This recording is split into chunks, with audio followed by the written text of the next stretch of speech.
This anime has a way darker tone than I remember. I'd remembered it as some romance thing, but it was actually a mystery anime, with one plot being based around serial killings and another around cults. How I'd forgotten the entire plot and tone of the series is beyond me, but it did allow me to experience the show again, which I'm thankful for. The biggest strength is probably the sound. The voice work is really well done, especially for 2009, and all of the music which is played alongside the anime magnifies the tension of the scenes massively, with the best example I can think of being the slow guitar strums that happen during some of the more intriguing scenes.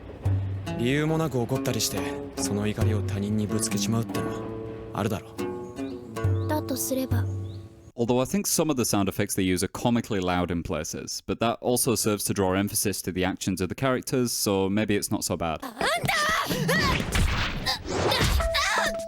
And the characters themselves are really interesting, despite being pretty normal character archetypes. Juzawa is a typical delinquent with the flaw of being really lonely after the death or disappearance of his family. I haven't read the light novel. And since he's such a scary guy who gets into fights constantly, he has no real friends to hang out with. And Ame is a typical past life delusional girl with a knack for mysteries, who's fixated on Juzawa as the ruler of her fantasy world. I think that the strength of these characters' bond is heightened by the unusual dynamic between them, where Ame is helped with her detective work and Juzawa gets a friend, which I think makes the relationship more believable. But the thing which makes this anime competitive is its cool-ass cinematography, which shows so much more about the characters and the tone than the more typical camera positioning in anime. And the character designs are really good, especially Ame's, where her hair covers up her eyes except in serious situations or strong moments, which makes the scenes where her hair parts way more powerful to the viewer. And then there's all the extra stuff like the slides between scenes which act like a mysterious narrator and add to the plot, or the really cool visual of the title being backwards at the start and then reversing, as if to say the mystery has been solved. Either way, overall I think it's really high quality. I'm glad I rewatched it after all this time and I give it a B+